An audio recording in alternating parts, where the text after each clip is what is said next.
တာလဲလို့မိလိုက်ရင်တိတိကျကျဖြစ်ပေးနိုင်သူရှားလိမ့်မယ်လို့ထင်ပါတယ်။အများဆုံးကတော့စာဝတ်နေရေးအဆင်ပြေအောင်လို့အကျွေးတွေအမြန်ကျေသွားအောင်လို့သိန်းထီစုကြီးပေါက်ချင်လို့စသဖြင့်ဖြစ်မဲ့သူတွေသာများကြပါလိမ့်မည်။အထက်လန်းဆရာများအတွက်ကတော့ပညာခရီးနဲ့အာနာစက်ကြီးမှသွားအောင်ပြည်စိတ်လေးရှိကြပါတယ်။တချို့ကဘာရင်မဟုတ်ဘူးကုသိုလ်ဖြစ်အောင်စိတ်တာပါဆိုပြီးဖြစ်ကြပါလိမ့်မယ်။ကျမအရင်ကပြောပူပါတယ်ဘလို့ရည်ရွယ်ချက်နဲ့ပြီးစိတ်ကြသည်ဖြစ်ပါစေ။ကုသိုလ်ပွားများနေကြတဲ့အတွက်တာဓုခေါ်ရပါတယ်။လူတိုင်းလူကအကုသိုလ်အလုပ်တွေနဲ့သာပျော်မွေ့နေတတ်ကြပြီးကုသိုလ်အလုပ်မှာနှိမ့်ကွနေတတ်ကြပါတယ်။ဒါကြောင့်တာဓုခေါ်ရတာပါ။တချို့ကတော့သိန်းထီကြီးပေါက်ချင်လို့ပြီးစိတ်တာမလုပ်နဲ့ရည်ရွယ်ချက်မကောင်းရင်လက်မကောင်းမှုအကျိုးပေးမကောင်းမှုစသဖြင့်ကဲ့ရဲ့နှိမ့်ချတတ်ပါတယ်။အဲ့ဒီစကားကဟုတ်တယ်လို့နဲ့ရှိနေတော့ပရိသတ်စိတ်ခါစားသူများအတွက်နားယောင်ပြီးစိတ်အားငယ်သွားတတ်ပါတယ်။အဲ့ဒီလိုမဟုတ်ပါဘူး။တကယ်တော့ကုသိုလ်အလုပ်ကလှုပ်ရင်းနဲ့လူကိုတင်ပြပေးသွားတတ်ပါတယ်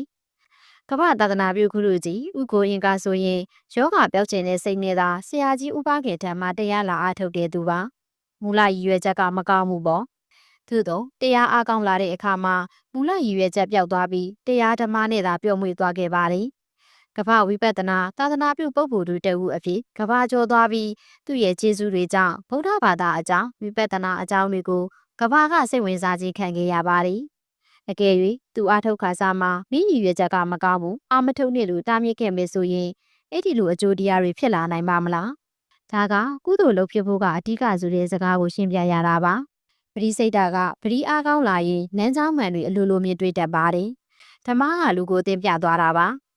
ဆိုတော့ပရိသမားတွေရဲ့ကျင့်ဝတ်အကြောင်းနည်းနည်းပြောပြပါရစေ။တိပိသားဆရာများလည်းအများကြီးရှိနေပါလိမ့်မယ်ရှင်။ကျင့်ဝတ်ဆိုတာကတခြားမဟုတ်ပါဘူး။နေ့စဉ်နေထိုင်ပြောစီခြင်းတွေပါပဲ။ပထမဆုံးကအဝိအစားပေါ့။ပရိစိတ်ရင်အတင်းတော်ဆုံးကအဖြူရောင်အဝိအစားပါ။အတော်များများပရိသမားတွေလည်းအဖြူရောင်အင်ကြီးပဲဝတ်လို့ရှိကြပါတယ်။အဘဘိုးဘူအောင်ပုံဆိုရင်အဖြူရောင်ဝတ်စုံနဲ့ပဲမြင်တွေ့ရပါလိမ့်မယ်။အဖြူရောင်ကမြင်ရတဲ့သူတွေရဲ့စိတ်ကိုကြည်လင်စေပါတယ်။စိတ်ကြည်တဲ့အခါတမာရီဖြစ်လွယ်တယ်။ပရိသမားနဲ့အတင်းတော်ဆုံးကြတော့အဖြူရောင်ဝတ်စားပါပြီ။အဖြူရောင်ဝတ်ရင်အပေမခံတဲ့အတွက်သတိပြုတတ်တဲ့အကျင့်လေးတွေရှိတတ်လာပါတယ်။တန်တန်ပြက်ပြက်နေထိုင်တတ်လာတယ်။အတွင်းအမြင်တက်ပြက်လို့စိတ်ကြည်လင်လာတဲ့အခါရုပ်ရည်အစင်းကလည်းကြည်လင်လာပါတယ်။ပရိစိတ်ရတာလည်းတမာရီဖြစ်လည်သွားပါတယ်။အခြေခံကျင့်ဝတ်လေးကသတိပြုမိရင်ပြုမိသလောက်အကျိုးထူးများစွာခံစားရတတ်ပါတယ်။ဒါကတစ်ချက်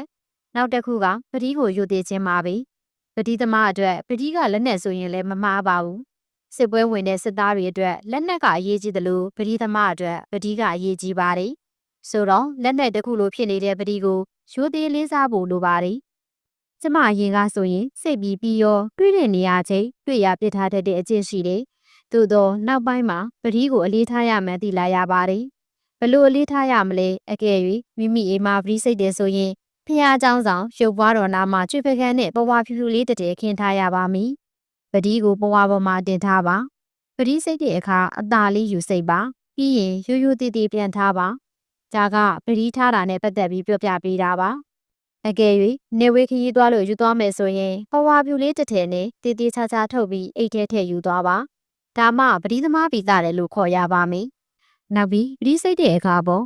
ပရိကံပြုမြစ်တာပို့ပြီးလို့ပြီးစိတ်တော့မယ်ဆိုရင်တင်မလေးခွေနဲ့တက်တောင်တက်တာလေးထိုင်ပါတင်းကျက်တဲ့စိတ်မွန်းကျက်တဲ့စိတ်ကိုလျှော့ပြီးထိုင်ပါပြီးရင်ပရိမစိတ်ခင်မှာတင်မလေးခွေထိုင်ထားတဲ့ပစိုးပေါ်မှာပဝါဖြူလေးတစ်ထည်ခင်းထားပါ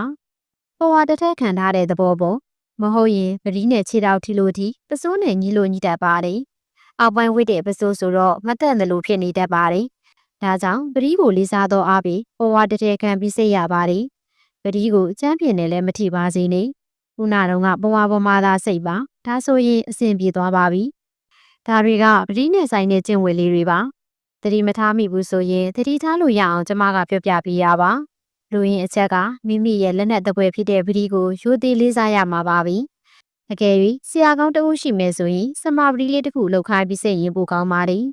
စမာပတိလောက်တဲ့အနေကိုနောက်ပြည်ယူများမှာတင်ပေးသွားပါမယ်ပတိကိုဂုံတော်နဲ့ထုံနေအောင်စိတ်ထားရင်ဒီသက်မဲ့ပတိလေးကအစွမ်းနေရှိလာတတ်ပါတယ်။ပယောကအနောက်ရှက်အဟံအတားတွေကိုကြောက်စရာမလိုတော့ပါဘူး။ရေစိမ်တိုက်ရင်ပျောက်တဲ့အထိစွမ်းလာပါတယ်။နောက်ပြီးနတ်တွေဝိဇ္ဇာတွေကတတ်မြတ်စွာနေထိုင်တဲ့သူတွေကိုသဘောကျကြပါတယ်။ခုနတုန်းကပြောခဲ့တဲ့ကျင်းဝင်လေးတွေနဲ့ပြီးစိတ်ခဲ့မယ်ဆိုရင် ပတိအားကောင်းလာတဲ့အခါညက်တွေဝိဇ္ဇာတွေရဲ့အကူအညီကရလာတတ်ပါတယ်လူချင်းနှက်ချစ်ပြီးဆိုရင်ကိုရာကိစ္စပြီးမြောက်ဖို့လွယ်ကူသွားပါပြီပတိလန်းမှာပထမဦးဆုံးရေးကြီးတာကတော့ပရိကံပြရတဲ့အပိုင်းမှာစာအုပ်တွေမှာတော့ပရိကံအရှိကြီးတွေရေးထားတာတွေ့ရပါလိမ့်မယ်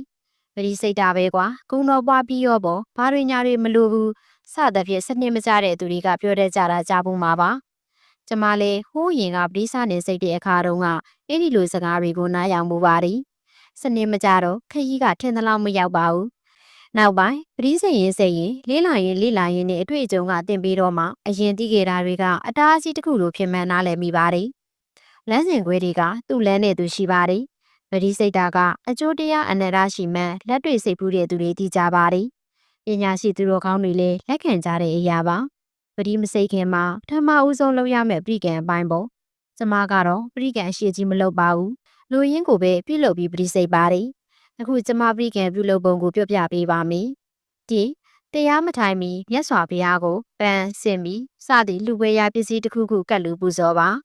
နိတိလဆောက်တီးပါသုံးဖရာအစရှိသောသူတော်ကောင်းတို့အား၎င်းဆရာသမားတို့အား၎င်းတောင်းပန်ပါတောင်းပန်ပုံအစီအစဉ်ကိုတိကျပြောပြပေးပါမယ်အရှင်ဖရာတပည့်တော်သည်ဖရာပြည့်စေကဗုဒ္ဓယဟန္တာအရိယာသူတော်ကောင်းအပေါင်းတို့၏အပေါ်၌၎င်းနိဗ္ဗာန်ရောက်ကြောင်းတရားကောင်းကိုသွန်သင်ပြသဆုံးမပေးသနာတော်မူသောဆရာသမားတို့၏အပေါ်၌၎င်း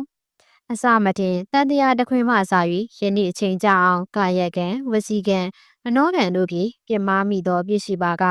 ဖရာအစရှိသောအရိယာသူတော်ကောင်းတို့သည်ဖရာတပည့်တော်အားတနာသောအဖြစ်ခွင့်လွှတ်တော်မူပါကြည်တော်မူပါအရှင်မြတ်တို့ဖရာလို့ရွတ်ဆိုတောင်းပန်ကြောရပါသည်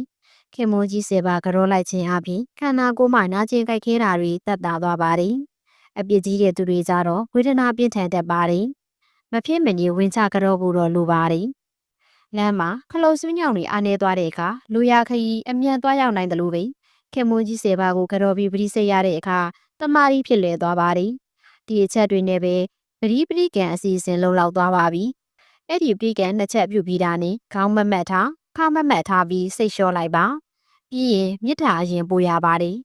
လူရင်းမြစ်တာပို့ပုံတုတ်ချက်နဲ့တင်မြစ်တာပို့ရင်ပြည့်စုံလုံလောက်ပါတယ်တက်နိုင်ရင်တော့အရက်မျက်နှာနဲ့မြစ်တာထားရင်ပို့ပြီးဆင်ပြေပါတယ်မတက်နိုင်သူများကတော့အခုပြောမဲ့မြစ်တာပို့တုတ်ချက်နဲ့တင်လုံလောက်ပါတယ်မြစ်တာပို့တုတ်ချက်ကတော့ဒီမိမိကိုအာယုံပြုပြီးငါသည်ဘေးရန်ခတ်သိမ်းကင်းငြိမ်းရပါလို့ဤဒေါသခတ်သိမ်းကင်းငြိမ်းရပါလို့ဤဆင်းရဲခတ်သိမ်းကင်းငြိမ်းရပါလို့ဤယောဂခတ်သိမ်းကင်းငြိမ်းရပါလို့ဤနှလုံးစိတ်ဝမ်းဤချင်းရပါလို့ဤဆိုပြီးစိတ်နဲ့ပွားရပါတယ်စိတ်နဲ့ပွားတဲ့အချိန်မှာတကယ်စိတ်ဝင်စားဖို့လေလိုပါတယ်ဥပမာငါသည်ဘေးရန်ခတ်သိမ်းကင်းငြိမ်းရပါလို့ဤလို့ပွားတဲ့အခါမှာမိမိမျက်နှာပေါ်မှာဘေးတွေရန်တွေကင်းငြိမ်းနေတဲ့ပုံဝမ်းသာအားရကြည်နူးနေတဲ့ပုံကိုအာရုံပြုရပါတယ်။ကြံတဲ့အချက်တွေလည်းအတူတူသဘောထားပြီးပွားလို့ရပါပြီ။မိမိကစိတ်နှလုံးအိတ်ချမ်းနေမှသူတစ်ပါးတွေကိုမေတ္တာထားလို့ရမှာပါ။ပြီးရင်နံပါတ်2မိမိကိုယ်ဆောင်တဲ့ကိုအာရုံပြုပြီး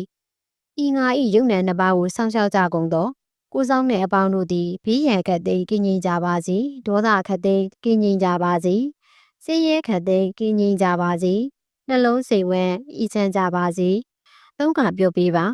ပြီးတော့မှနံပါတ်3လူနဲ့တတဝါအပေါင်းတို့သည်ဘေးရန်ခတ်သိမ်းကင်းငြိမ်းကြပါစေဒေါသခတ်သိမ်းကင်းငြိမ်းကြပါစေဆင်းရဲခတ်သိမ်းကင်းငြိမ်းကြပါစေယောဂခတ်သိမ်းကင်းငြိမ်းကြပါစေနှလုံးစိတ်ဝမ်းဤချမ်းကြပါစေဆိုပြီးသုံးခါပွားရပါတယ်ဒါဆိုရင်မေတ္တာနဲ့ပတ်သက်ပြီးအတော်လုံးလောက်သွားပါပြီမေတ္တာကပရိစိတ်ရင်အလွန်လိုအပ်ပါတယ်လောကီဖြစ်ဖြစ်လောကုတ်ဖြစ်ဖြစ်လိုပါတယ်လောကီပရိလန်းမှာတော့ပို့လိုအပ်ပါတယ်။ဘာကြောင့်လဲဆိုရင်ပရိစိတ်လိုဂုံတော်ရွအားကောင်းလာပြီးဟိတ်တကူအာနုဘော်တကူကြီးမားလာတဲ့အခါမမြင်အပ်တဲ့လောကသားတွေအတွက်ဒုက္ခရောက်တတ်ပြီးအနှောက်အယှက်ပေးတယ်လို့ပါ။ကိုကမသိပေမဲ့သူတို့ကသိတယ်။အဲ့ဒီလိုမဖြစ်ရလေအောင်မေတ္တာကြီးနဲ့ကြိုတင်ကာကွယ်မေတ္တာတားပေးလိုက်တော့အနှောက်အယှက်မရှိတော့ပါ